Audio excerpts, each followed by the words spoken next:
Cette semaine, à votre émission Reflet d'ici, le 15 mai dernier, Jean-Luc Bugeaud lançait son deuxième album, Notre Amour.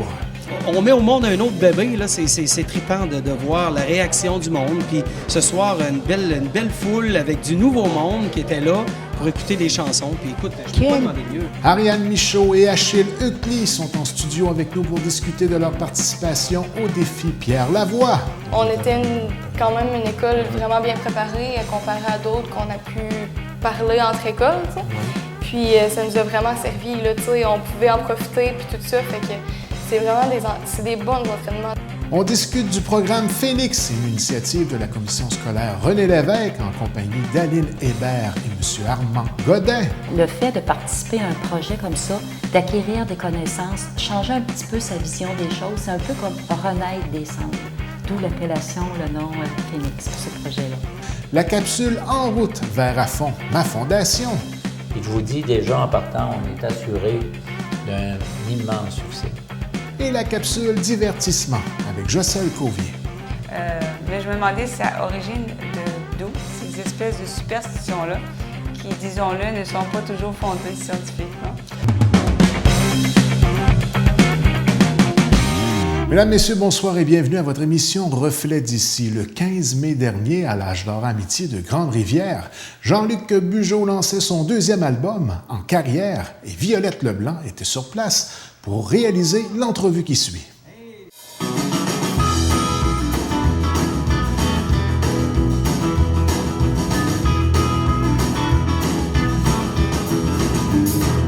Bien souvent j'ai perdu ma route en me montant vers le bonheur. J'ai vu abandonner la goutte et bien me briser le cœur. Me suis battu contre la foudre, crié au secours au voleur. Donner ma montre à un vieux bougre, eu peur de ne plus avoir peur. On pèse pas lourd sur la balance de la destinée. On voudrait tous avoir la chance de la contourner. OK, salut Jean-Luc! Allô, ma belle Violette. Comment ça va? Écoute, ça va bien, ça va super bien. Puis ce soir? Ah ben c'est très heureux, hein. Je peux pas être plus que ça. Tu sais, quand on décolle on met au monde un autre bébé, là, c'est trippant de voir la réaction du monde. Puis ce soir, une belle foule avec du nouveau monde qui était là pour écouter des chansons. Puis écoute, je peux pas demander mieux. Quelle belle chanson t'as fait. Ton deuxième album, il est merveilleux. Ben écoute, je suis content de savoir ça. Je suis content de te l'entendre dire. Je suis d'autant plus fier aussi de ça parce que on a travaillé fort là-dessus. Hein? Tu sais, c'est quand même du travail de longue haleine, quand même, à faire travailler les chansons, puis s'associer, avoir des collaborations. Tu sais, Puis, dis-moi, c'est où vous avez enregistré ton album? Bien, l'enregistrement était fait encore cette fois-ci à la vieille usine de l'Anse-à-Bas-Fils avec mes bons amis Martin Hogan qui a travaillé fort là-dessus. Martin a fait un bon travail, tu sais, parce que Martin, c'est un multi-instrumentiste. C'est un gars qui est diplômé à l'école de musique, tu sais, il a un bac en musique, il est vraiment fort, puis il travaille, il est là pour t'écouter, il est là pour faire des belles choses en même temps avec moi, là, il m'a donné un esprit de bon coup de main, sérieux. Mais t'as d'autres collaborateurs avec toi? Oui, entre autres, M. Gaétan Essiam. Gaétan Essiam, c'est pour les gens qui le connaissent pas, c'est quelqu'un qui a fait les trames sonores de Salut Bonjour, tu sais, l'émission qu'on écoute. Ah oui, Salut Bonjour? Oui, à tous les matins, Salut Bonjour. Gaétan Essiam a fait ça. Annie et ses hommes, dans le temps. Il y a beaucoup de choses, j'en oublie, mais il en a fait beaucoup, Gaétan. C'est un gars qui a du talent au bout. C'est un auteur, compositeur, interprète qui a déjà un album de fait à lui-même. Puis c'est un gars qui de bons conseils, puis merveilleux. En tout cas, c'est merveilleux de travailler avec du monde de même. Ça a l'air à ça parce que je pense que tu as un album formidable, puis tu vas y aller loin avec ça, je pense. Bien, j'espère. En tout cas, si je peux me rendre au moins à l'autre bord du pont, ça serait... L'autre bord du pont. Non, mais ça, c'est comme, tu sais, on fait bien des farces, mais j'aimerais ça. Tu sais, c'est sûr que j'ai des beaux spectacles de bouquets. La musique tourne, Violette, là, la musique tourne présentement au Nouveau-Brunswick. Elle tourne au Lac-Saint-Jean, elle tourne à Mont-Laurier, elle tourne à CKVL à Montréal. Ça tourne vraiment, tu sais, ça prend de l'ampleur tout le temps quand même. Là. Fait que j'ai pas nécessairement d'attente, mais je me dis que ce que je fais présentement, j'aime ça. Je le fais pour l'amour de la musique. Puis dans mes chansons, si ça rejoint, les textes rejoignent du monde, ben c'est merveilleux. Je peux Le pas demander. principal, c'est ça. Oui, C'est je pense que que toi, t'aimes ça, Oui. puis le monde aime ça aussi, je pense. Absolument, absolument. Puis, je voudrais savoir, t'as d'autres spectacles en vue, toi, qui s'en viennent? Oui, bien, entre autres, le prochain spectacle qu'il va y avoir, ça va être la Saint-Jean, ici à Grande-Rivière, le 23 juin. Mais là, on va être en formule band. Là. On va être les 5 musiciens. Là, ça va être vraiment superbe parce que on a préparé un spectacle spécialement pour la Saint-Jean.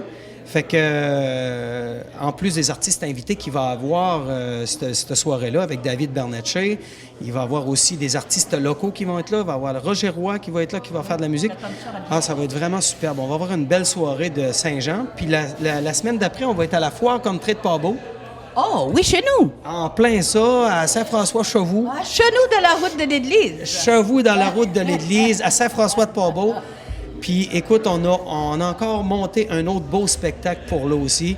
On va faire de la musique 50% country, puis on va toucher les années 80, on va toucher les années du rock, les années québécoises, les bons artistes. Ça va être vraiment super. On a un beau spectacle de monter. C'est bien le fun, puis moi, je voudrais te féliciter pour notre deuxième album parce qu'il est très, très beau. Ben, merci. Puis j'espère que tu vas aller loin. Ben, merci beaucoup, Violette. Merci. Ben, de rien, ça me fait Bien plaisir. gentil. Puis merci au monde de Grande-Rivière, puis on lâche pas. Merci. Un gros bisou. Merci beaucoup.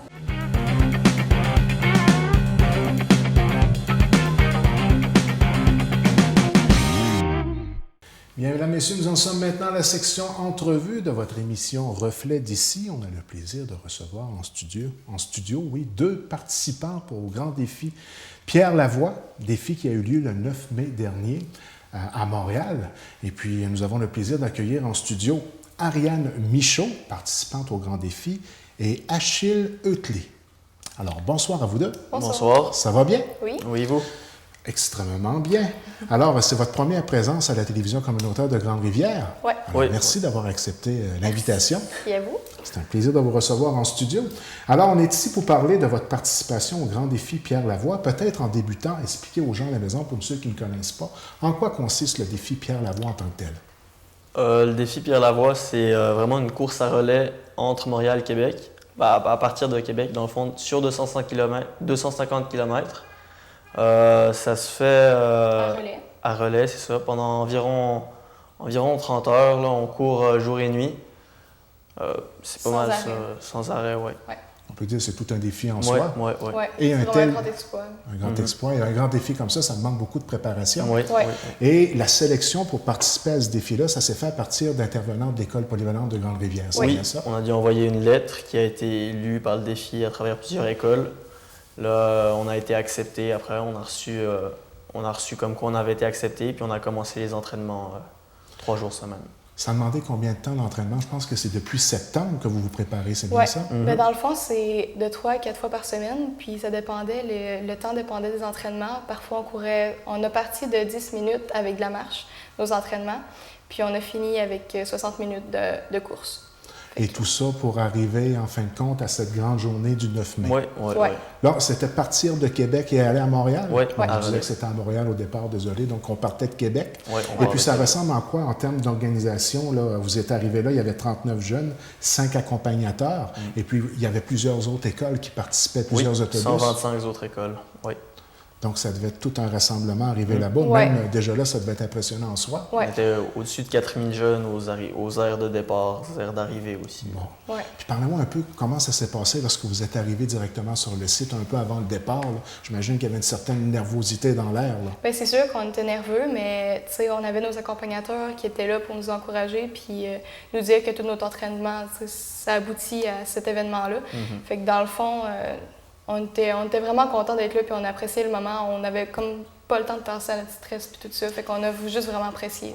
Là, c'était pas les 39 jeunes qui partaient de votre groupe. Là. Il y a eu comme plusieurs départs. Il y a eu une course de nuit avec un spectacle au début. Oui. Où on a vu Pierre Lavoie et Guillaume le Métis-Vierge. On est parti en course, tout le groupe ensemble. On est allé à l'hôtel. Quand on avait fini, je pense que c'était 5 km la première course. Après, on a dormi à l'hôtel, on est reparti le lendemain, puis on a commencé les relais à 4.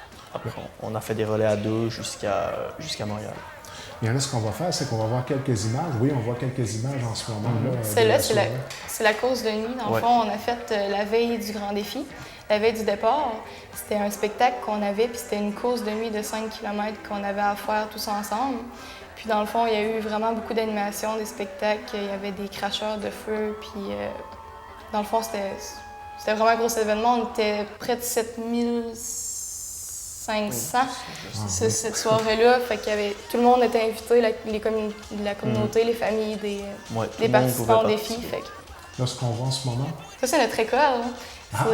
C'est nous, ça, c'est le matin du grand départ. Fait qu'on s'échauffait. On avait une animatrice qui était là qui nous faisait faire des échauffements avant de partir, en fait.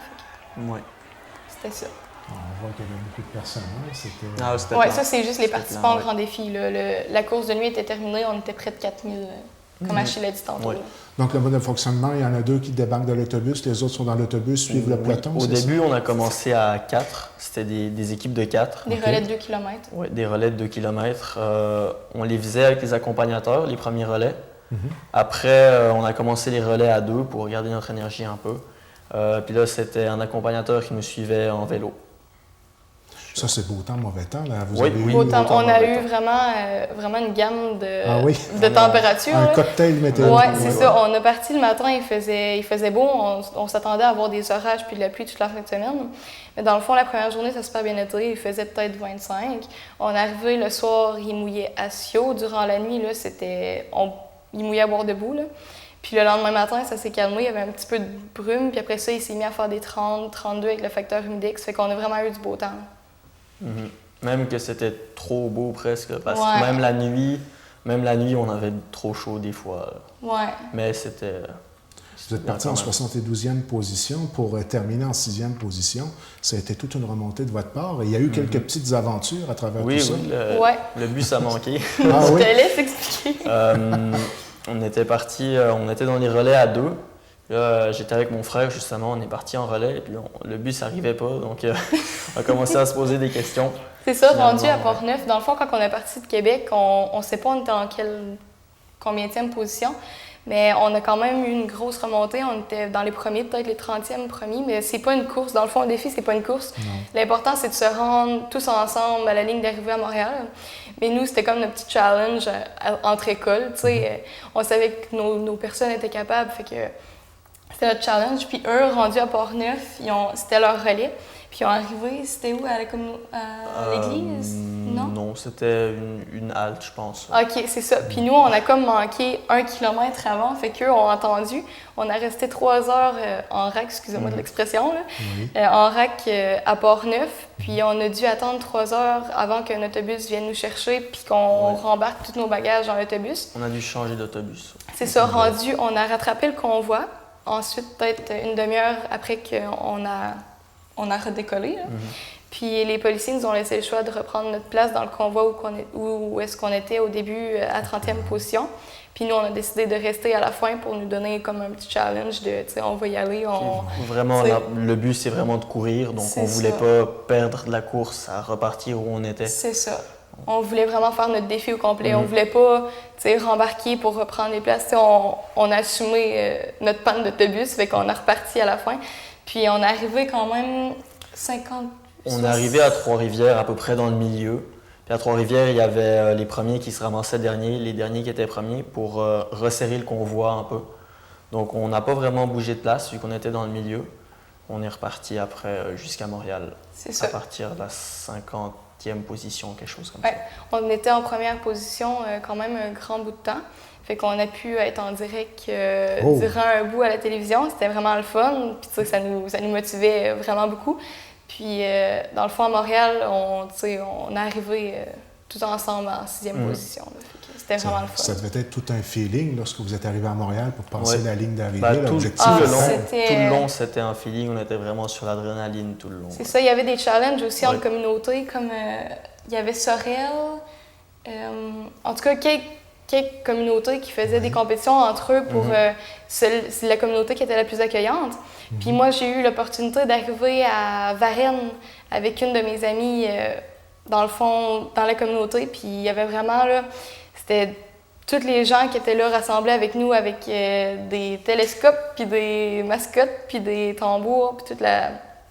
toute l'affaire. Fait La que panoplie, oui. c'est ça. Fait que c'était super le fun. Tu sais, l'émotion manquait pas. Là. Ils étaient là puis ils nous ont encouragés. Fait que ça nous a redonné quand même de l'énergie pour continuer notre course. Là. Donc, c'était non seulement une belle préparation, mais une belle expérience d'échange avec d'autres jeunes, j'imagine. La préparation a beaucoup aidé parce qu'on est arrivé là-bas puis on n'avait pas l'impression que c'était trop dur, mais pas trop facile non plus. Ça nous permettait vraiment de rester dans l'ambiance du défi, d'avoir du fun tous ensemble. Puis on le rappelle, le défi Pierre Lavoie là, pour les causes de maladies orphelines chez les jeunes, là, vous étiez au courant aussi que c'est un peu la cause de l'événement en tant que tel aussi. Là. Oui. Donc, suite à ça et des résultats aussi encourageants que ceux-là, j'imagine que le retour à la maison, il y avait une fébrilité là, dans le transport. Là. Oui, c'était vraiment... tout le monde était fatigué. C'est sûr qu'après une aussi grosse course, on avait la fatigue à embarquer. Mais c'était... on a pu vraiment apprécier puis se remémorer les moments. Puis on a fait des mini-interviews entre nous. Puis c'était vraiment pour nous remémorer ce qu'on avait vécu. Puis rendu à Grande-Rivière, on avait nos parents qui nous attendaient. Puis on a voulu leur faire une surprise. Fait qu'on a débarqué de l'autobus puis on s'est mis à courir jusqu'à l'école. À l'hôtel de ville, je crois. Hein? Oui, c'est ça, ouais. Fait que, c'est ça. Fait qu'eux ont eu des émotions. Le plaisir de vous voir arriver en courant. Oui, il y en a qui avaient des trompettes aussi. Ouais. On a été demandé aussi à Carleton, à CHAU TVA, pour passer une entrevue aussi. Fait que, c'était plein de surprises sur notre route, là. C'était vraiment... on voit l'arrivée dans le fond quand on est arrivé à l'école. Après le défi Pierre Lavoie, c'était ça, notre arrivée. On voit le sourire, hein? Ça, c'est moi et ma maman. Tout le monde avait le sourire. Ouais. C'est super. Donc, si vous auriez à faire un bilan de cette participation au défi Pierre Lavoie, c'était une superbe de belle expérience. Vraiment. C'était une des plus belles expériences. C'est quelque chose à revivre, vraiment. Ouais. Donc, on peut s'attendre peut-être à ce qu'il y ait une participation l'année prochaine de la part de Napoléon, du moins une demande à l'inscription, j'imagine. Oui. Et puis, si vous auriez des petits conseils à donner aux jeunes qui se préparaient pour l'année prochaine, d'y aller à peu près avec le même modèle? Hein? Oui, mais ne jamais lâcher. Il y en a plusieurs qui ont... Une petite leçon de persévérance là-dedans. Oui, il faut vraiment être persévérant. Il y a par moments, on a comme plus de motivation, mais nos accompagnateurs sont vraiment là pour nous motiver. Ils sont tout le temps à fond dans ce qu'ils font. Puis vraiment, il ne faut pas lâcher parce qu'il y en a cette année qui l'ont fait, qui ont décroché. Puis ils ont regretté. C'est vraiment une belle expérience. Ils ont regretté parce que tout ce qu'on a couru avant le défi, tout ce qu'on a fait pour participer puis être prêt, ça en vaut la peine. Sérieusement, oui. On était quand même une école vraiment bien préparée comparée à d'autres qu'on a pu parler entre écoles. Puis ça nous a vraiment servi. Là, on pouvait en profiter puis tout ça. Fait que c'est vraiment des bons entraînements. On peut avoir du plaisir. Puis, j'imagine qu'il s'est créé une certaine chimie entre les 39 jeunes de l'époque. Oui, on s'est connus, on a découvert des nouveaux amis, des personnes à qui on n'avait jamais parlé. Puis maintenant, on est rendu, c'est aussi ça un peu le but du défi. Vraiment. Ça crée un beau sentiment d'appartenance envers la polyvalente aussi de Grande-Rivière. Ça prouve que vous êtes capable de relever les défis, les jeunes. Hein? En tout cas, félicitations. Toute l'équipe de télévision communautaire de Grande-Rivière vous félicite. Et puis, naturellement, un tel événement, ça demande la participation de certains commanditaires. Et vous avez eu des commanditaires du milieu qui ont été solidaires de la cause et de l'événement. On a été beaucoup aidés par Jean Coutu, surtout. Commanditaire officiel de l'événement. Et plusieurs autres partenaires qu'on va voir défiler à l'écran d'ici la fin de l'entrevue. Alors, est-ce que ça résume à peu près votre activité? Est-ce que vous auriez d'autres choses à rajouter avant de terminer? Non, c'est bon surtout, mais pour les autres écoles, là, ce qui a beaucoup aidé certaines personnes, c'était vraiment la nourriture. Pendant le défi, là, vraiment, ça aide beaucoup à voir. Il y avait toute une logistique, là, bien s'hydrater, j'imagine. Oui, surtout. Surtout dans le temps qu'il faisait pendant qu'on était en train de faire le défi. C'est les 32 degrés à courir. Parfois, on embarquait dans l'autobus et on était brûlé, mais on n'avait pas soif, mais il faut tout le temps s'hydrater, bien s'hydrater. Moi, j'avais un dernier message à faire passer. C'est féliciter les autres écoles aussi qui ont fait ce défi-là. Il n'y a pas juste nous là-dedans. Puis il y a d'autres écoles aussi qui se sont entraînées pour ce défi-là. Fait que je tenais à féliciter les autres écoles, puis aussi les gens de notre club qui ont fait le défi, eux aussi. Ils ont travaillé aussi fort que nous. Fait que... Peut-être souligner les accompagnateurs, Pierre-Marc Paquin, oui, Pierre-Marc aussi. Julie Kegan, Mélanie Stevens, Christine Côté et Dominique Pelletier, c'est ça? On n'aurait rien pu faire sans eux. Non, c'est vraiment à eux qu'on doit notre fierté, puis c'est vraiment grâce à eux qu'on a pu vivre cette expérience-là. Bien, félicitations à toute l'équipe, puis en espérant que la polyvalente de Grande-Rivière va relever le défi encore une fois l'année prochaine. Ouais. On est fiers de vous, toute la communauté est fière et encore une fois, félicitations. Merci beaucoup.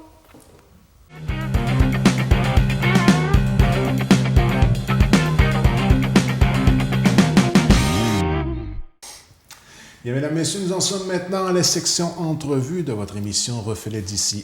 Alors, nous allons parler aujourd'hui à la section entrevue du programme Phoenix, une initiative de la commission scolaire René Lévesque, qui est réalisée en collaboration avec le réseau FLAC, la RAMI, Emploi Québec qui est partenaire financier. Alors, je reçois en studio aujourd'hui M. Armand Godin, intervenant psychosocial, et Mme Aline Hébert, intervenante et coordonnatrice du projet. Tout d'abord, bonsoir à vous deux. Bonsoir. Ça va bien?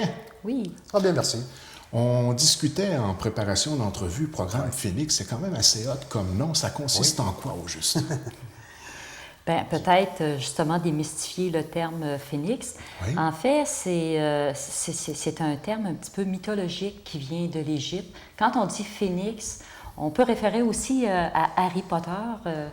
Donc, c'est plus récent. Là. On parle du phénix, à un moment donné, de l'oiseau qui renaît de ses cendres. Oui. Donc, le projet Phoenix, c'est un peu... ça s'adresse premièrement à une clientèle de personnes sans emploi, de 18 à 45 ans. Ce sont des gens, à un moment donné, qui sont souvent seuls, isolés, qui n'ont pas d'expérience de travail. Donc, le fait de participer à un projet comme ça, d'acquérir des connaissances, changer un petit peu sa vision des choses, c'est un peu comme renaître des cendres. D'où l'appellation, le nom Phoenix pour ce projet-là. Puis ce sont des gens, dans le fond, qui ont vécu diverses problématiques, autant au niveau de la violence psychologique, violence physique. Donc, c'est des gens qui ont besoin d'accompagnement au quotidien, de motivation. Alors, ce beau projet-là va servir justement à les faire renaître de leur centre. Donc, la clientèle est très bien ciblée. Oui. Franchement, celui qui a eu l'idée, vous me disiez, M. Duguay. Monsieur Richard Duguay de la commission scolaire. Alors, chapeau à M. Duguay. Le terme est très bien choisi et l'image est très forte. Là, c'est vraiment très bien. Alors, peut-être rappeler, là, on a ciblé la clientèle. Oui. En gros, il y a les prestataires d'assurance-emploi que je vois Tout à fait. aussi qui sont ciblés dans cette clientèle-là. Oui, prestataires d'aide sociale aussi et les gens qui sont tout simplement sans revenus. Et la formule de fonctionnement, c'est sous forme d'atelier, c'est bien ça? Tout à fait. Il va y avoir divers ateliers. Moi, c'est sûr que je m'occupe beaucoup plus du volet atelier, bon, au niveau des habiletés sociales, proprement dites, dans le sens où je vais faire des ateliers sur la motivation, sur l'estime de soi, valorisation personnelle.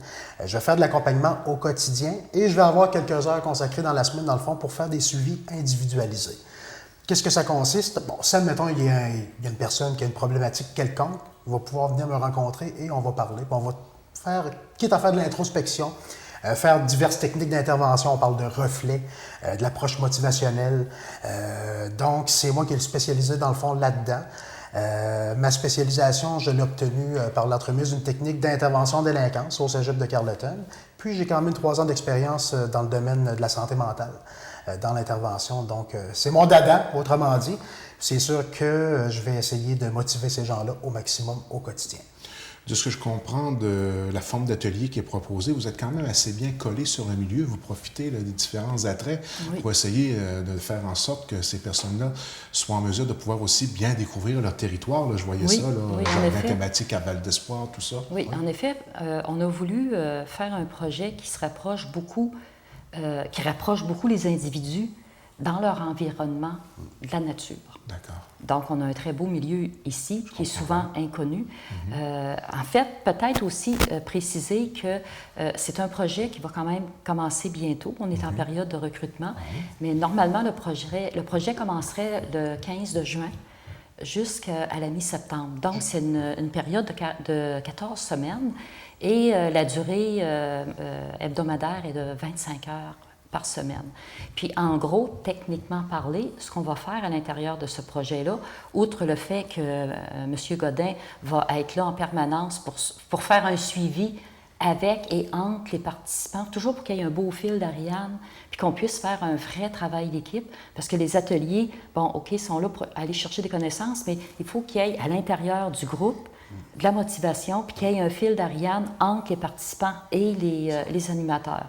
Donc, on a voulu faire un projet qui qui a une connotation un petit peu horticole. Ah. Donc, le projet va se dérouler, disons, à 3 endroits de façon simultanée durant l'été. Il va y avoir une journée qui va être consacrée à Val d'Espoir, au Bio-Jardin Rocher-Percé, pour travailler dans les jardins thématiques. Donc, il y a des jardins là-bas qui sont ouverts au public. C'est une initiative communautaire, ces jardins-là. Donc, les jeunes, les participants vont pouvoir acquérir des connaissances en horticulture, connaître les plantes. Qu'est-ce qu'on fait avec ces plantes-là? Ils vont faire aussi un jardin potager avec des légumes de leur choix. Puis, pour faire le lien entre pourquoi faire un jardin potager, le fruit des récoltes, en fait, va servir à être cuisiné. Donc, il va y avoir des ateliers de cuisine associés avec le jardin potager là, démonstratif. On va aussi donner des ateliers d'herboristerie. À quoi ça sert le pissenlit? C'est pas juste une mauvaise herbe. À quoi ça sert le sapin, le bouleau? Qu'est-ce qu'on peut faire avec ça? Donc, les participants vont apprendre à connaître les vertus thérapeutiques de ces végétaux-là. Puis, on va en profiter aussi pour faire des sirops pour la toux, des onguents, tout usage pour problèmes de peau, etc. Ça fait qu'on va aussi construire un petit herbier. Donc, on va se promener un peu en forêt ou dans les champs, on va ramasser des spécimens de plantes, on va les regarder au binoculaire, on va les identifier. Mais tout ça de façon quand même basique, mais pour donner des connaissances aux gens, pour qu'à un moment donné, bien, s'ils voient le pissenlit comme une mauvaise herbe, bien, après l'avoir étudié, leur vision envers cette plante-là va changer. Donc, c'est un des ateliers, l'herboristerie, qui va être tout le long du projet là, omniprésent. Les ateliers de cuisine vont être donnés aussi à Val d'Espoir. On a une cuisine expérimentale là-bas. Puis, ça ne sera pas juste de faire de la cuisine, mais de aider les participants à faire un budget au niveau de petits calculs mathématiques. Aussi, connaître les valeurs nutritives des aliments. Essayer de les orienter peut-être à mieux se nourrir, ou à faire des recettes simples, mais nutritives et santé. Outre ça, dans le plus quotidien, on va offrir aussi des ateliers de menuiserie, d'électricité et de plomberie. Exemple, il y a un trou dans le mur de Gyproc. Comment qu'on fait pour réparer ça? Le grille-pain fonctionne bien, mais le fil électrique est défectueux. Comment qu'on fait pour réparer? Le lavabo, l'évier est bouché. Comment qu'on fait pour réparer ça? Donc, il va y avoir des petits ateliers. En fait, l'objectif à la fin, c'est de faire en sorte que ces personnes-là puissent développer une certaine autonomie. Je suis capable de faire un jardin. Je suis capable de déboucher mon l'évier parce qu'il y a un problème. Je connais certaines plantes. Je peux me faire une bonne tisane. Donc, leur donner des outils et des connaissances pour développer une certaine autonomie. Outre ça, on va aussi travailler à Chandler. C'est une collaboration avec la ville de Chandler concernant l'aménagement du sentier McGrath, qui est situé là, dans la zone où le circuit des bâtisseurs. Donc, il y a un sentier qui s'appelle le sentier McGrath et qui est quand même un milieu humide. Donc, la ville de Chandler a un projet pour revitaliser cet endroit-là et la commission scolaire va participer, par le biais justement des participants, à implanter de nouvelles plantes, de nouveaux spécimens pour agrémenter justement ce milieu-là. Et on va aussi faire des éléments décoratifs qui vont être associés au sentier McGrath. Donc, ça résume, là, c'est sûr que on va faire aussi des sorties en forêt, faire de la cueillette de champignons, identifier les champignons. Mais c'est vraiment, là, un 14 semaines d'atelier pour aller chercher des connaissances de toutes sortes dans notre milieu. Je peux dire que c'est vraiment une expérience très enrichissante pour oui, ceux qui vont participer. Là, voilà. Parce que le but premier, dans le fond, des ateliers, ça va être de répondre à certains objectifs. Bon, le premier objectif, par exemple, c'est d'intégrer les individus inactifs dans la collectivité. On va accompagner les participants dans l'élaboration d'activités selon leurs particularités, selon leurs besoins aussi. Ça va être également de favoriser leur développement, un peu comme Aline disait tout à l'heure, le développement de leur autonomie au niveau personnel, au niveau social, professionnel. Et on va les sensibiliser aussi au développement durable de l'horticulture et la fabrication d'éléments décoratifs. Ça va être de créer aussi un sentiment d'appartenance envers leur milieu, ce qui est important, puis ce qui va créer une certaine motivation supplémentaire. Il y a un objectif derrière ça de réintégration, il ne faut pas se le cacher. C'est pour ça aussi que dans le projet, vers la fin du projet, tout dépendant des aptitudes des candidats, il va y avoir la mise en place de stages d'1 jour. Parce que l'objectif aussi, parce que finalement, il y a plusieurs objectifs, mais c'est de faire en sorte qu'à la fin du projet, que ces personnes-là ne se retrouvent pas isolées de nouveau. Il faut que le fil d'Ariane continue, il faut qu'il y ait un suivi, soit que ces gens-là, fassent un suivi, retournent à l'école. Retournent à l'école. C'est un grand but espéré. Soit qu'ils sont en lien avec le Centre local d'emploi ou avec le Carrefour Jeunesse Emploi, avec la table consultative jeunesse. Il existe des ressources dans le milieu pour aider ces personnes-là.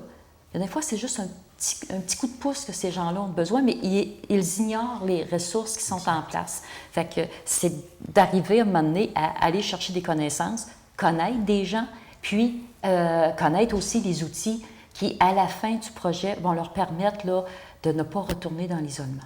Ça permet de les stimuler aussi. Oui. Vous parliez d'un 25 heures tout à l'heure. Oui. Est-ce qu'on parle de 25 heures énumérées? En fait, avec le Centre local d'emploi, ces gens-là vont avoir un agent et normalement, oui, il y a des frais de déplacement, il est censé avoir une petite allocation hebdomadaire. Là. Ça va être un peu du cas par cas. Peut-être rappeler encore une fois les critères d'admissibilité. Oui, on parle d'une personne âgée entre 18 et 45 ans, prestataire d'assurance-emploi, d'aide financière, dernier recours ou service public du revenu, et personne désirant intégrer activement la collectivité. Je pense que le troisième critère, le désirant intégrer, est très, très important. Alors, peut-être rappeler maintenant la procédure pour pouvoir avoir accès à l'ensemble de l'information, permettant naturellement de s'y inscrire. Effectivement. Donc, la période de recrutement, dans le fond, se termine le 5 juin prochain. Donc, ça s'en vient vite. Ça s'en vient très vite, effectivement. La façon de nous rejoindre, dans le fond, ce que je peux faire, c'est de laisser nos coordonnées. Alors, s'adresser à moi, Armand Godin, au 418-689-0173, ou à Mme Aline Hébert, qui est le 88-783-2187. Eh bien, est-ce qu'on a à peu près fait le tour de l'ensemble de l'information que vous vouliez apporter à la population? Oui. Évidemment, on continue à diffuser. On va mettre un petit peu partout dans les endroits publics, les commerces, certaines institutions, des affichettes à un moment donné qui rappellent le programme et les numéros où nous rejoindre. Et moi, dès le départ, j'ouvre la porte de la télévision communautaire de Grande-Rivière. Si jamais les jeunes sont intéressés à venir faire un petit tour, découvrir l'environnement des communications, ce sera un véritable plaisir de les recevoir dans nos studios. Bien, on vous remercie infiniment. Merci puis on en profite aussi pour vous remercier de nous ouvrir les portes, puis par votre réseau, de nous permettre de faire connaître le projet. Nous donner une belle visibilité. C'est un véritable plaisir et au besoin, vous ne vous gênez pas, vous faites appel à nos services. On est là pour ça. Merci beaucoup. Merci de votre visite à la télévision communautaire de Grande-Rivière. Un gros merci.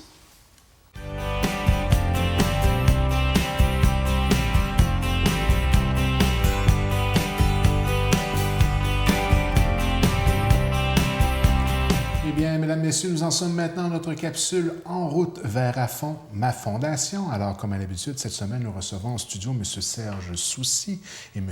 Marc Georges. Naturellement, pour la course qui est prévue pour le 21 juin prochain, le marathon plutôt, et c'est toujours le marathon pour la cause, effectivement. Alors, tout d'abord, pour débuter, bonsoir à vous deux. Salut, Mirko. Ça va toujours bien? Toujours. Alors, la capsule habituelle à chaque semaine, et on peut dire qu'en ce qui concerne les inscriptions, ça va très bien en ce moment. Ça va plus que bien parce que nous avons terminé la période là, de délai qu'on appelait le délai de profiter du rabais, qui s'est terminé, on l'avait extensionné jusqu'au 22. Donc, le 22, c'était dimanche. Et ça a très bien répondu parce qu'on a fait l'inventaire ce matin au niveau des inscriptions et on était au-dessus de 350 inscriptions. Et on en entend d'autres. C'est pour ça qu'aujourd'hui, on est en onde pour sensibiliser les gens s'ils veulent continuer.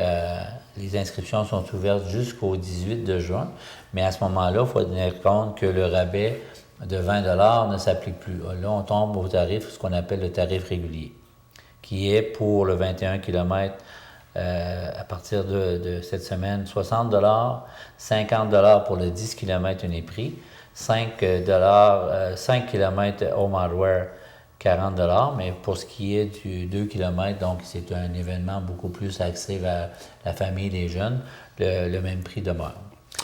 En ce qui concerne les préparatifs du parcours en tant que tel, M. Georges, ça va bon train. Oui, le parcours est ciblé, c'est-à-dire qu'on a nos parcours pour le 21.1, le 10, le 5 et le 2 km. Il reste maintenant à aller sur le terrain, les officialiser. Alors, avec un de nos membres du comité organisateur, Ray Venables, il y a une petite contraption où il met sur son vélo pour justement aller chercher des kilométrages exacts pour chacun des épreuves. Alors, ça va se faire au courant de cette semaine et la semaine prochaine. Alors, pour valider et revalider les distances, pour s'assurer que, justement, on a les distances exactes pour les parcours. Alors, de ce côté-là, ça va très bien. Il y a toujours une équipe de bénévoles qui va être nécessaire à la réalisation de tout ça et on en demande encore des bénévoles. Oui, absolument. Jusqu'à la journée du 21, on va récolter les candidatures de bénévoles. Jusqu'à date, on est rendu à au-dessus de 25 bénévoles, incluant le service des incendies de la ville de Chandler, alors qui vont assurer une certaine sécurité sur le parcours. Alors, aussi, on demande aux gens s'ils ont un intérêt pour fournir du temps à la Fondation, de consulter notre site web www.afondpourmafondation.ca. Encore une fois, il y a une rubrique sur le site web, rubrique bénévole, où on peut poser notre candidature. Même mode de fonctionnement pour les inscriptions en tant que telles? Absolument. On peut justement s'inscrire jusqu'au 18 juin avant l'événement pour tous les événements.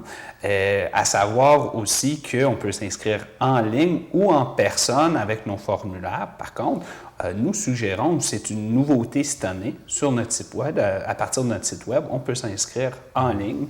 Alors, dans le confort de nos propres maisons, s'inscrire à tous les événements de notre événement.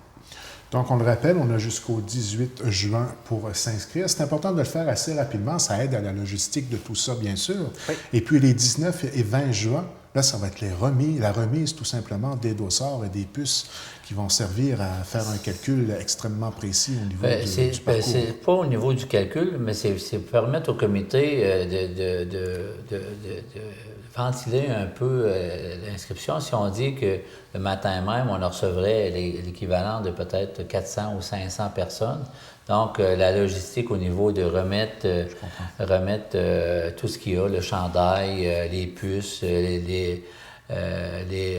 peu les directives, ces choses-là. Donc, ça se fait dans tous les marathons, c'est qu'on a on a une période où ce que les gens... c'est beaucoup plus... c'est moins stressant parce que c'est 2 jours ou une journée avant l'événement. Donc, on va recevoir tous ces gens-là qui sont déjà inscrits. Puis c'est important de rappeler la date.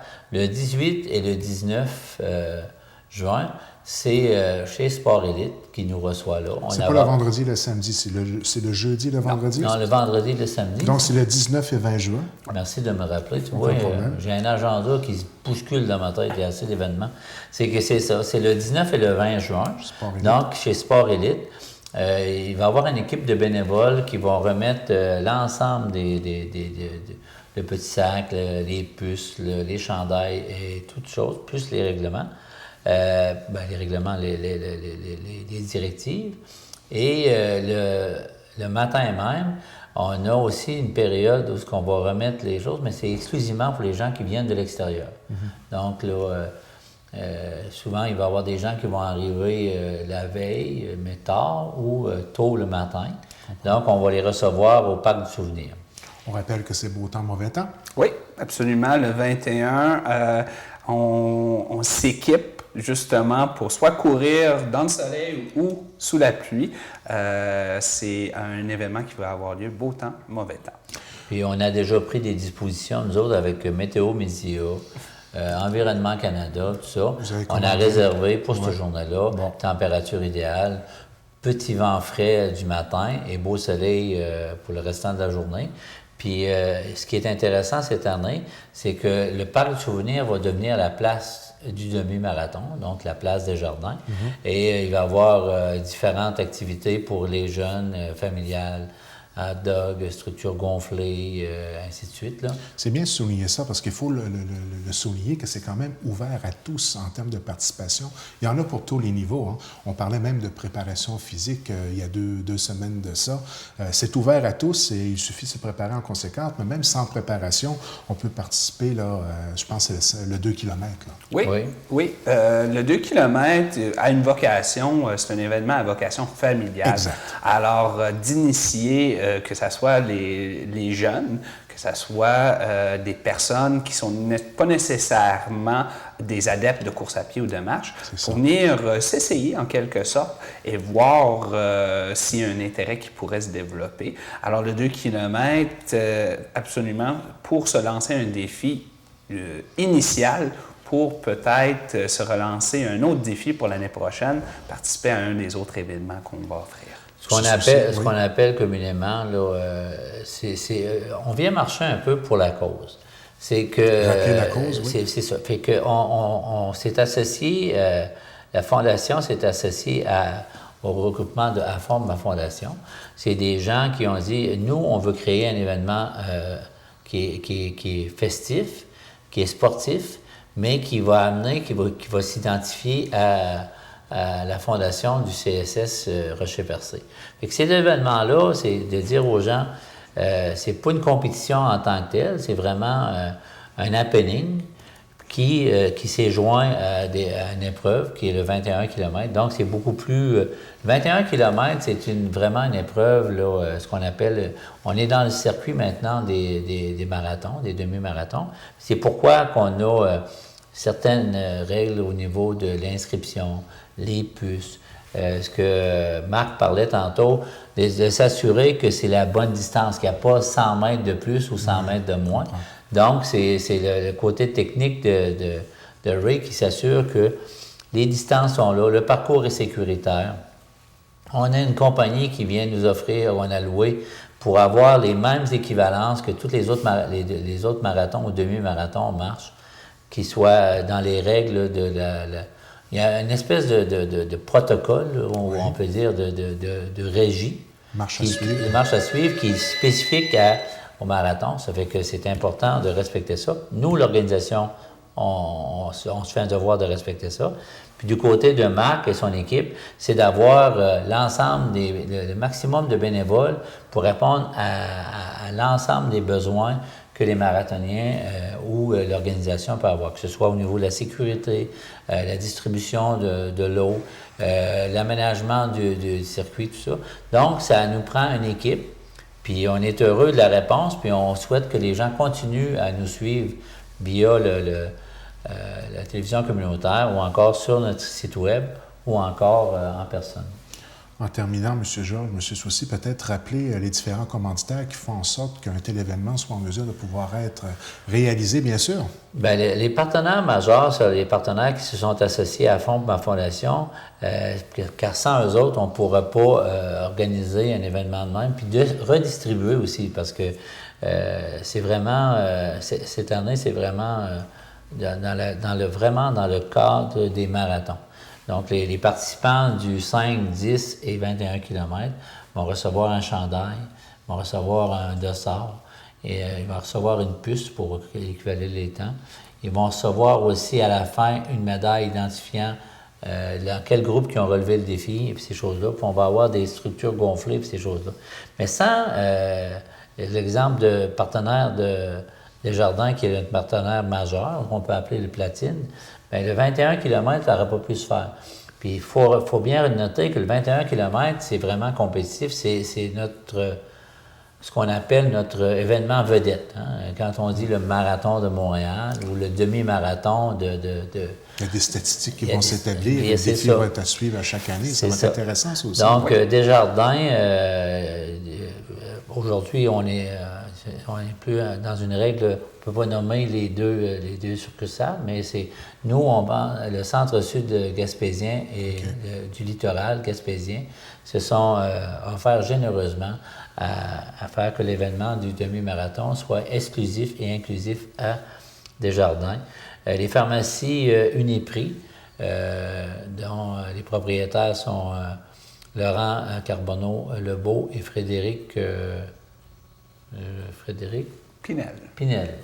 Ont accepté de couvrir l'ensemble du 10 km. Le centre de rénovation Home Hardware de Newport et de l'Anse à Beaufils sont les présentateurs exclusifs du 5 km. Et Tim Horton, propriétaire du Tim Horton de New Richmond, Saint-Anne-des-Monts et de Chandler, M. Pierre Labrie, a offert, en association avec l'Imprimerie des Anses de Chandler, d'offrir le 2 km. Donc, ces gens-là ont d'emblée accepté d'être des partenaires Platine.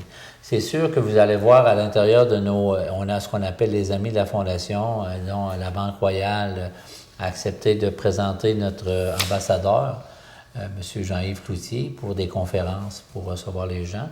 Puis, soit dit en passant, là, tu me rappelles quelque chose, on a notre doyen, M. Lapierre, 81 ans. Monsieur-là, les gens le connaissent dans la région comme un coureur de longue date. Je pense que ça fait... on a regardé un peu sur sa biographie, mais depuis plus de 51 ans.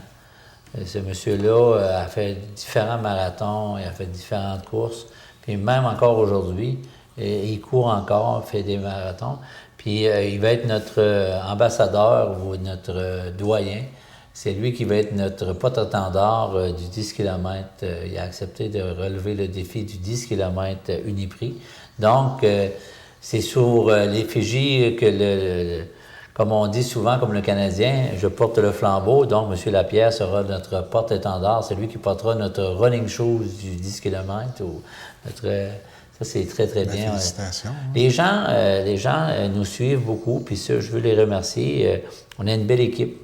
À travers notre équipe, il y a Marc avec moi, il y a Claude Blais, il y a Ray Venable, il y a Guy Castillo, puis les autres personnes. Ça, c'est un peu le canevas de départ, là, les gens responsables. Mais les gens, à tous les fois qu'on les sollicite, là, on vient de terminer une rencontre hier avec le service d'incendie, dont le capitaine est M. Barbé Bastien, parce qu'on avait un certain besoin au niveau de la sécurité, au niveau des barricades, puis ces choses-là. Puis ça a été un automatisme, c'est oui, tout de suite, il rédigeait sur le coin des choses, il dit « Ah, ben OK, qu'est-ce que vous avez besoin? » Puis moi, je vous garantis le nombre de personnes que vous avez besoin, c'est la même chose. C'est partout, c'était une belle réception. On en est un exemple, là. On est ici aujourd'hui, là, puis la télévision communautaire, là, c'est une spontanéité généreuse à accepter qu'on puisse se servir de vos ondes pour atteindre le maximum de personnes. Puis je pense que c'est une belle marque de confiance. Puis ça nous encourage, nous, à continuer dans ce domaine-là. Puis je vous dis déjà, en partant, on est assuré d'un immense succès. Je pense que la population répond bien. Les gens, quand on les sollicite, c'est un oui. Donc, ça va être une belle... On invite les gens, au maximum de gens, à venir encourager à fond ma fondation. Pierre le fait même d'encourager aussi la fondation. Donc, le message en terminant, peut-être de continuer à s'inscrire pour ceux qui ne l'ont pas déjà fait et d'aller chercher l'information sur le site Internet qui a été nommé un peu plus tôt. Et la beauté de la chose, c'est qu'on se revoit la semaine prochaine pour refaire le point. Puis je pense que le mot de la fin, ça va être M. Marc Georges qui pourrait dire au niveau de l'importance des bénévoles. Si on a du temps à donner, communiquer avec, n'est-ce pas, Marc? Oui, tout à fait. Déjà, ça répond très bien. Par contre, nous, on continue à solliciter parce qu'on a encore des besoins, que ce soit des besoins sur le parcours, des besoins aussi sur le site même du Parc du Souvenir. Puis c'est de savoir que chaque minute, chaque heure donnée à la Fondation est grandement appréciée, puis que justement, c'est du temps donné pour notre communauté. Alors, M. Georges, M. Soucy, merci de votre visite pour cette semaine. Merci, Mirko. Rendez-vous la semaine prochaine. C'est en plein ce qu'on dit.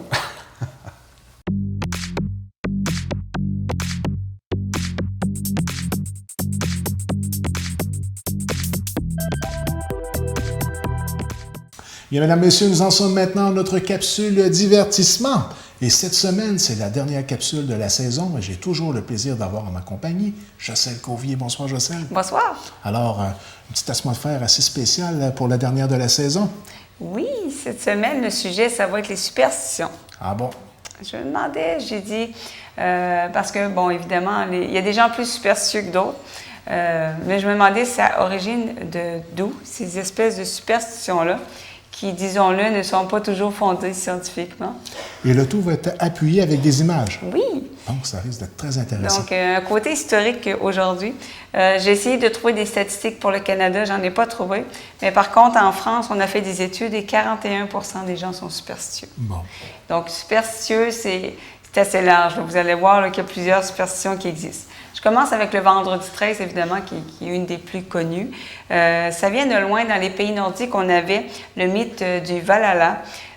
C'était 12 invités à un banquet. On voit une image, c'est une espèce de bande dessinée, mais il y a eu beaucoup de films, de livres par rapport à ce mythe-là. Il y avait 12 invités à un banquet, puis le dieu de la guerre qu'on appelle Loki. Cette image-là, c'était pas tout de suite. Parce que je cherchais Loki, là, puis je voyais Jésus, je dis pas non, le même gars, Loki, c'était la scène. On donne de la misère à notre régisseur. Donc, on est toujours dans le Valhalla, donc 12 invités. Le dieu de la guerre, Loki, arriva. C'était le 13e invité, donc le 13e qui n'avait pas d'affaires, là, qui brisa le chiffre 12. Puis, un dieu qui était beaucoup aimé, qui était le dieu Balder, a été tué. Donc, ça a commencé un petit peu dans les pays nordiques, une espèce de mythe. Ça a continué avec la dernière scène, voilà, de Léonard de Vinci. Donc, la dernière scène qui est le dernier repas de Jésus. Donc, il y avait 12 personnes et un 13e qui était le dernier arrivé, Judas, qui a trahi Jésus.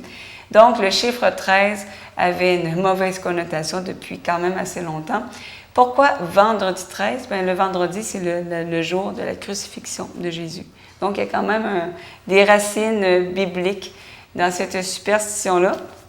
Et ça s'est encore plus, la superstition a pris beaucoup plus d'ampleur au Moyen Âge lorsque les chevaliers du Temple, les Templiers, ont été arrêtés massivement en France et c'était un 13 octobre 1307.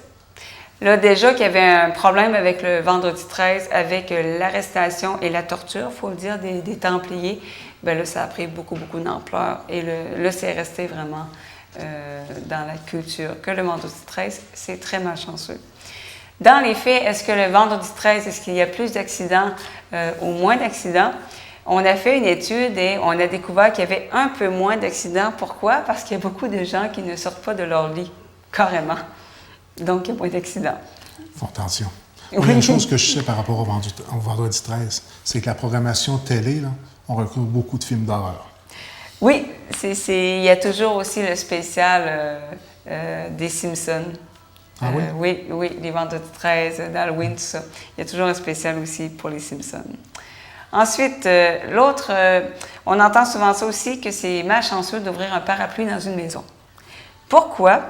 Ça vient du 18e siècle en Angleterre. En fait, c'est une superstition qui est basée sur la prudence. C'est qu'à l'époque, les parapluies, c'était une espèce de mécanisme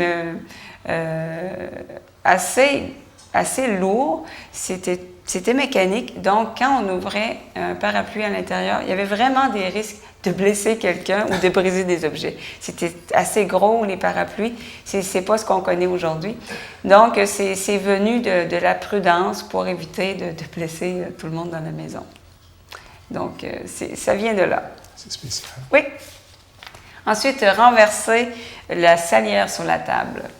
Il semblerait que ça veut dire que vous allez avoir une dispute avec la personne vers qui la salière pointe. Donc ça, j'entendais ça de mes grands-parents, par exemple. Ah oui? Oui, c'est une superstition assez ancienne. Donc, ça vient d'où? C'est qu'on disait aussi, lorsque vous renversez une salière, si vous voulez conjurer le sort, il suffit de prendre une poignée de sel et la jeter par-dessus votre épaule à 3 reprises. C'est quand même élaboré, ce mythe-là. Là. Donc, ça vient d'où? C'est que le sel était une denrée extrêmement coûteuse à l'époque. Donc, les gens en faisaient très attention. Donc, si tu renversais du sel, Ça voulait dire que c'était pas de bon augure, ça va pas bien dans ta vie si tu es en train de gaspiller une denrée aussi rare que le sel.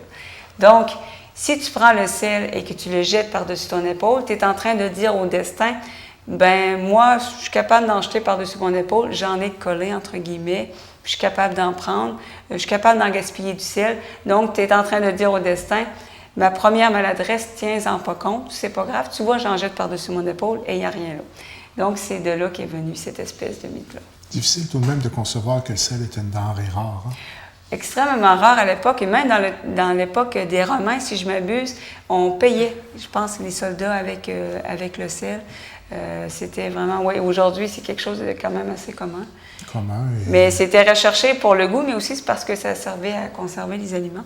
Oui, c'est à une époque où les réfrigérateurs étaient moins connus. Pas mal moins. Ensuite, une autre superstition, qu'on ne doit pas porter un vêtement vert sur scène, au théâtre par exemple. Il paraîtrait que ça porte malchance. Ça vient d'où? En fait, ça vient de quelque chose de quand même assez véridique. C'est qu'à l'époque de Molière par exemple, on utilisait une teinture verte qui était faite à partir d'arsenic, qui pouvait pénétrer dans les pores de la peau. Donc encore une fois, une superstition qui vient quand même d'une certaine vérité. Pour des gens, le verre, c'est dangereux. Pour nous, ça nous rend service. Effectivement. Hein? En télévision, le verre, ça permet d'avoir des décors très intéressants. Voilà. Donc, ça a changé avec le temps. Aujourd'hui, c'est quelque chose, bon, que les gens... Je pense pas qu'on tient vraiment compte de ça dans les spectacles, mais il fut un temps où on ne portait pas de verre sur scène. Ensuite, passer sous une échelle, ça porte malheur. Ça vient d'où? Surtout quand il n'y a personne qui la tient comme ça, c'est dangereux. C'est sûr que, ouais, ça regarde pas très bien, là. J'avoue que je ne passerais pas en dessous. C'est qu'en Égypte, il y a très longtemps, en Égypte, l'échelle, c'était quelque chose qui symbolisait la chance, en fait. C'est que le dieu Osiris a utilisé une échelle pour se sauver de l'emprisonnement. C'est que depuis ce temps-là, bon, il y a une certaine connotation que c'est très chanceux. Et en plus, on disait que les dieux égyptiens avaient besoin d'une échelle pour les aider à monter au ciel. Donc, même parfois, dans les tombeaux, on pouvait placer une échelle pour les aider. On voit une image un peu qui date de l'Égypte. Donc, c'est un objet qui est relié à la chance. Et pourquoi c'est malchanceux? C'est que lorsque vous posez une échelle sur un mur, ça forme une espèce de triangle. Okay. Et le triangle, ça symbolise la Sainte Trinité. Donc, le Dieu, le Père, le Fils, le Saint-Esprit. Et donc, si vous passez à travers cette espèce de triangle de la Sainte Trinité, vous brisez la Sainte Trinité. Ça porte malchance. Sans compter que si tu passes sous une échelle et qu'il y a un menuisier, charpentier, qui a des outils et des seaux, bon, la prudence veut que tu peux recevoir quelque chose sur la tête aussi. Et ne pas passer sous une échelle s'il y a un chat noir qui passe en même temps. Là. Ah ben là, c'est sûr que là, ça va pas bien. Aussi, au 17e siècle, ce que j'ignorais, c'est qu'on obligeait les condamnés à passer sous une échelle alors que le bourreau la contournait. Ouais. Ça avait vraiment une connotation. Aujourd'hui, bon, on le dit encore, mais c'est moins... je pense que les gens sont peut-être un peu moins superstitieux aussi qu'avant. C'est impressionnant de voir comment ça perdure dans l'histoire aussi. Oui, hein? Oui, quand même. Là. Donc, ensuite, on arrive au chat noir. Donc, ça date du Moyen-Âge. Mon instinct l'avait senti. Tu vois, là, c'est... Alors, les chats noirs, ça vient d'où? C'est qu'au Moyen-Âge, il y avait une espèce de surpopulation de chats errants. Et c'était souvent des vieilles dames qui les nourrissaient, des vieilles dames solitaires. Et c'était l'époque de la chasse aux sorcières. Donc, on s'est mis à associer les espèces de chats noirs. On voyait des vieilles dames qu'on accusait de sorcellerie et on voyait qu'elles nourrissaient en plus des chats noirs, le noir qui est la couleur du diable selon la tradition catholique. Oui. Donc, ça n'a pas été long qu'on a fait... Je ne savais pas que le noir était... Au niveau de la religion catholique, représentait le diable. J'aurais pensé que c'était le rouge. On a le rouge, mais on a le noir aussi qui est associé au diable. Le noir qui est la couleur des ténèbres, de tout ce qui est sombre. Et on raconte que Napoléon aurait vu un chat noir avant sa défaite de Waterloo. Évidemment, scientifiquement, on peut se questionner sur la validité des chats noirs. Ensuite, toucher du bois. Il semblerait que ça conjure le mauvais sort. Ça vient d'où? c'est que le bois, ça symbolise la croix de Jésus-Christ. Ah. Donc, lorsqu'on touche le bois, ce qu'on fait, en quelque sorte, c'est une prière pour avoir de la chance, pour que notre chance se poursuive, que rien de mauvais nous arrive. Donc, ça symbolise la croix de Jésus. Très présent, ça, encore aujourd'hui. Il y a beaucoup de superstitions qui s'enracinent dans la religion, bien évidemment, dans notre culture.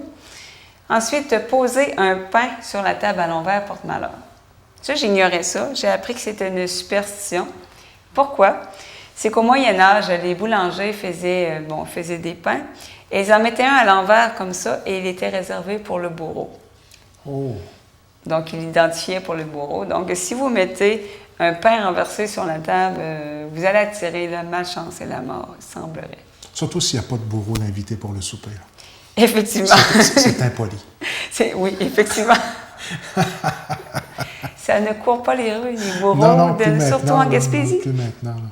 Malgré qu'il y en a déjà eu. Il y en a déjà eu, oui, quand même. Trouver un trèfle à 4 feuilles, il semblerait que ça porte chance. Ça date de 200 ans avant Jésus-Christ en Angleterre. Ah oui. Oui, c'est les druides celtes qui utilisaient les trèfles à 4 feuilles. Il semblerait que ça servait à désoler les démons. Donc, ça date d'assez assez longtemps. Et votre chance de trouver un trèfle à 4 feuilles, c'est de 1 chance sur 10 000. Est-ce que tu as fait l'exercice étant plus jeune? Oui, j'ai cherché. Moi aussi, j'en ai trouvé. Moi, j'en ai pas trouvé. Ah oui? Non? Ah, j'ai trouvé une talle, moi. Non, c'est pas vrai. Ça, c'est chanceux. Oui, non, mais sérieusement, on s'amusait à faire ça. Puis, J'ai cherché, mais non, j'en ai pas trouvé. Mais maintenant, il y a des cultivateurs, j'ai lu, qui sont capables de faire des trèfles à 4 feuilles sur mesure. C'est mon truc. Bien, c'est peut-être pour ça que tu en as trouvé. Oui, bien, effectivement, c'était notre façon de s'amuser. Là. On faisait des soupes au pissenlit, puis l'ingrédient final était un trèfle à 4 feuilles.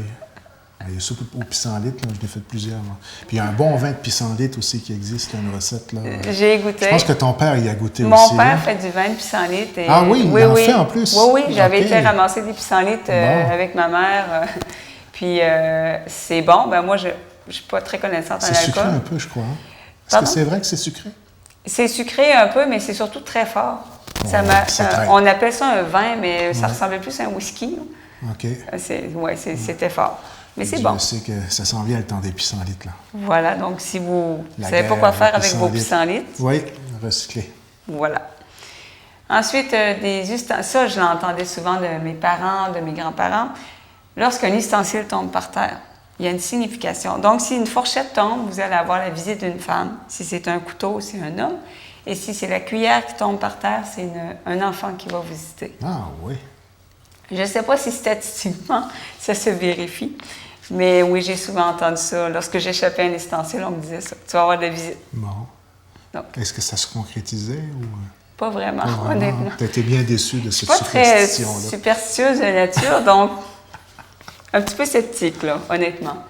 Ensuite, les fers à cheval, qui est un des symboles les plus universellement connus comme portant la chance, surtout comme vous voyez sur une porte.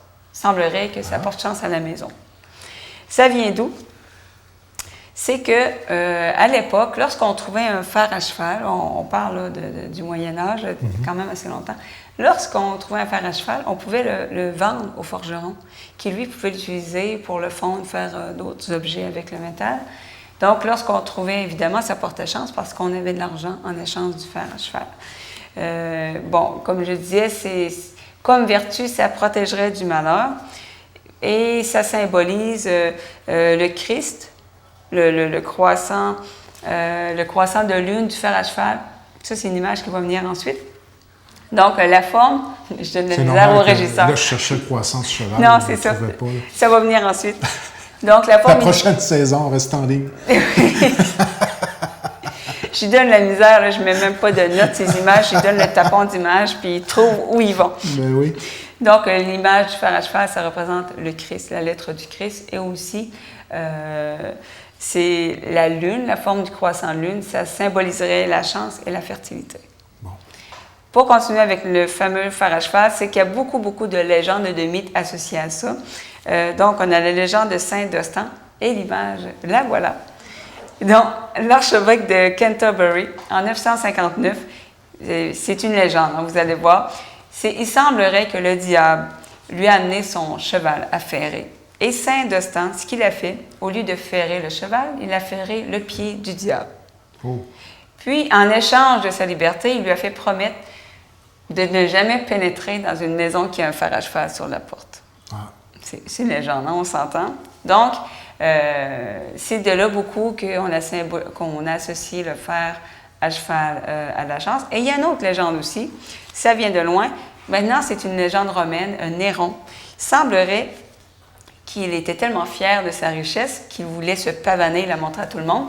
Il avait ferré ses chevaux avec des fers en or. Et boy. Donc, évidemment, un pauvre paysan qui trouvait un fer à cheval sur le chemin, évidemment, ça faisait sa fortune pratiquement pour la vie. Je comprends là. Donc, à cause de toutes ces fameuses légendes, c'est pour ça que le fer à cheval porterait chance, porterait bonheur. Ouais, une façon différente de voir le fer. Quand on va jouer au fer l'été, c'est un jeu qui est populaire, ça, par ici. Oui, oui, effectivement. Donc, maintenant, il faut être chanceux pour réussir à l'envoyer au bon endroit, mais c'est un beau jeu. C'est un beau jeu. Maintenant, vous allez savoir un petit peu la petite histoire qui entoure le fer à cheval. Fer à cheval égale chance. Égale chance. Ensuite, je termine avec briser un miroir égale 7 ans de malheur. On va parler de chance. Oui. Là, on ne termine pas sur une note positive, par exemple. Non, c'est ça. C'est pas une note positive. Donc, briser un miroir, c'est 7 ans de malheur. Ça date de l'Antiquité. Celle-là. J'ai entendu souvent. Oui, oui, oui. Puis c'est ancré, hein? On a quand même peur de briser un miroir. On s'est tellement fait dire. C'est qu'autrefois, les miroirs étaient faits de métal poli, en fait. C'était, comme on voit un exemple, ça pouvait être du cuivre, du bronze, de l'argent, de l'or. C'était incassable, en fait. Les premiers miroirs étaient incassables. Les miroirs de verre sont apparus vers le 4e siècle avant Jésus-Christ et on les utilisait pour faire des oracles. Ce que vous voyez à l'écran, c'est un miroir qui était utilisé pour faire des oracles. Qu'est-ce que c'était? C'est qu'on lisait dans l'avenir. Oh. Ouais, on mettait une espèce de petite couche d'eau par-dessus le miroir et de verre et on lisait l'avenir. Ça arrivait évidemment que le miroir se brisait. Et lorsque ça arrivait, l'espèce de médium qui lisait dans l'avenir disait que la personne était maudite. Donc, il réglait ça, c'était pas long. Donc, c'est comme ça qu'il expliquait que le miroir s'était brisé. Donc, on disait que la personne était maudite. Et aussi, c'est que pour certains peuples, le miroir symbolise l'âme. Donc, si tu brises le miroir, ça va pas bien. C'est que tu viens de briser une partie de toi-même. Aussi, donc vous allez voir que c'est enraciné dans plusieurs cultures. Il y a plusieurs explications. On disait aussi que les démons se cachaient dans les miroirs. Donc, lorsqu'on brise un miroir, évidemment, les démons sortaient du miroir. Donc, c'était pas une bonne nouvelle, c'était pas un bon présage. Pourquoi le chiffre 7? Pourquoi on dit c'est 7 ans de malheur? Ça vient du 1er siècle après Jésus-Christ, les Romains. Les Romains avaient une espèce de vision de la santé que l'être humain avait des cycles de 7 ans. Ah oui. Donc, il y avait un cycle de 7 ans de bonne santé. Après, il peut y avoir 7 ans de moins bonne santé. C'était coupé en cycles comme ça de 7 ans. Donc, lorsque un miroir se brisait, ça voulait dire le malheur, on disait que c'était 7 ans. Parce que pour eux, c'était des cycles comme ça. Donc, c'est de là qu'est venue l'expression « briser un miroir, c'est 7 ans de malheur ». Et aussi, ce qu'il fallait savoir, c'est que dans le temps, au Moyen Âge, par exemple, à l'époque victorienne, c'était quand même assez coûteux. Les miroirs, on les faisait venir de loin et ça coûtait extrêmement cher. Et les dames passaient leur temps à dire à leurs domestiques que les miroirs, si tu le brises, c'est 7 ans de malheur. C'était une façon de leur faire peur pour éviter qu'ils les brisent. Et on disait aussi que s'ils les brisaient, on allait leur enlever leur salaire pour 7 ans. Hey boy. C'était l'époque, hein? Les syndicats n'existaient pas. Et non, et ça aurait été très efficace pour faire des coupures gouvernementales.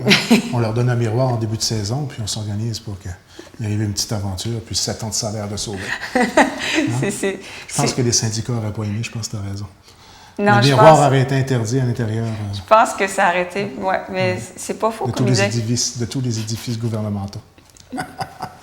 Alors, ça conclut pour cette dernière capsule de la saison. Oui. Une petite question piège. Le plaisir de la chose, c'est que ça revient L'année prochaine? L'année prochaine. Oui, la prochaine saison, bon, je dis l'année prochaine, mais cet automne, en fait. Oui.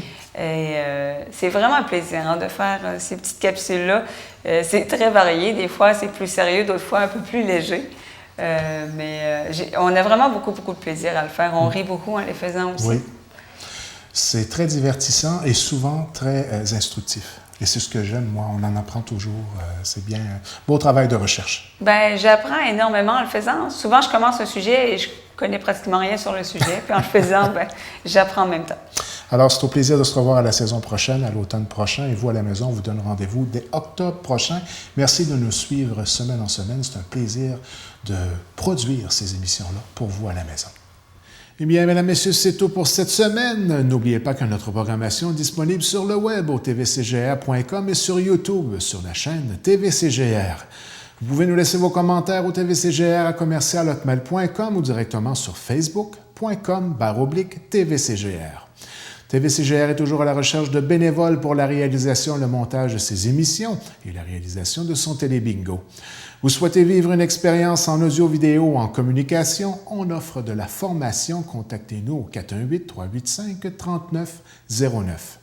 On se laisse sur des images du lancement de l'album de Jean-Luc Bugeaud, ayant pour titre « Notre amour ». C'était la dernière émission Reflet d'ici pour cette saison. Dès la semaine prochaine, nous serons en mode estival avec votre Reflet d'ici version estivale. Sur ce, je vous dis à la semaine prochaine.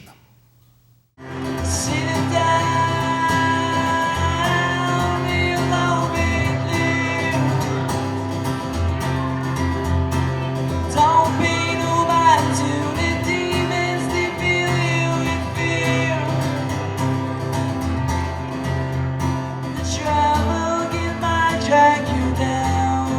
If you get lost, you can always be found. Just know you're not alone. 'Cause I'm gonna make this place your home.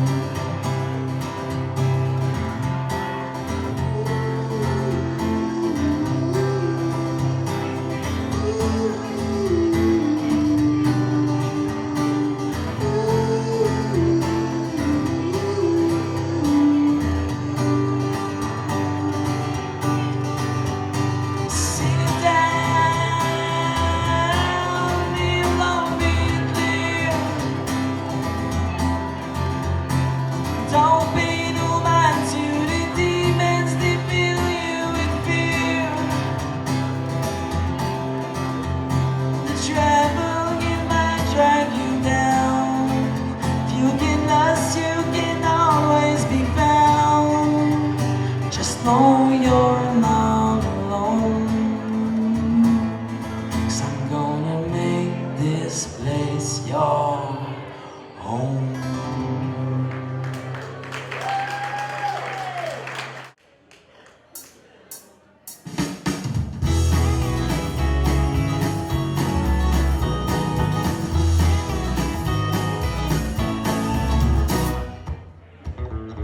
Y'avait de la rage au volant. C'est le jour de printemps, piste de gros camion vert qui me collait derrière. Je vais le tasser sur le bord de la veine pour faire son bonheur. En doublant le besoin, me lance un doigt d'honneur. Quelque peu déconcerté, je repris mon élan. En me disant, me faut rester calme et indulgent. Or un klaxon qui détonne me saisit le cœur. Là, dis pas qu'un autre canyon se pointe en prédateur. Full flux, derrière mon volant, j'encaisse en serrant les dents. En temps ni le poids ni le volume, tu te casses pis t'assumes. Pour m'éloigner de la menace, le pied dans le plancher. Tous les chevaux de ma deux places se mirent à galoper. De l'autre côté d'un viaduc, filant vers nulle part. Les efforts de vers caduc, là je tombe sur un radar. Je roulais 180, mais qu'importe les motifs. Je contrevenais, je le sais bien, à la loi du shérif. Qui me dit suspicieux, ma vie n'en baboune. Zélé de son air de bœuf vient souffler dans la loute. Sortez de l'auto, s'il vous plaît. C'est de 4-5 verres d'alcool, bu trop vite. J'pète le 0,8. Que c'est-il voulez que je fasse d'autre qu'une grimace?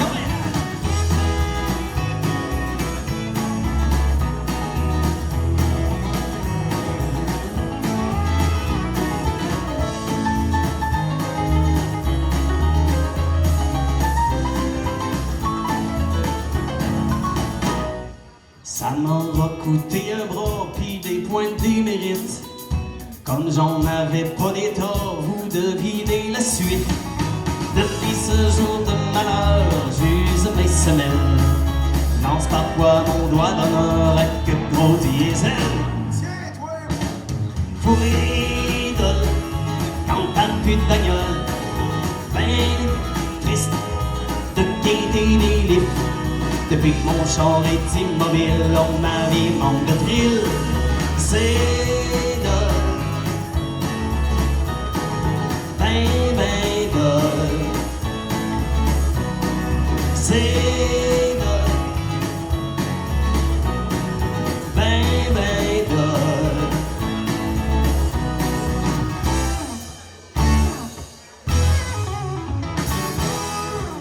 Yeah!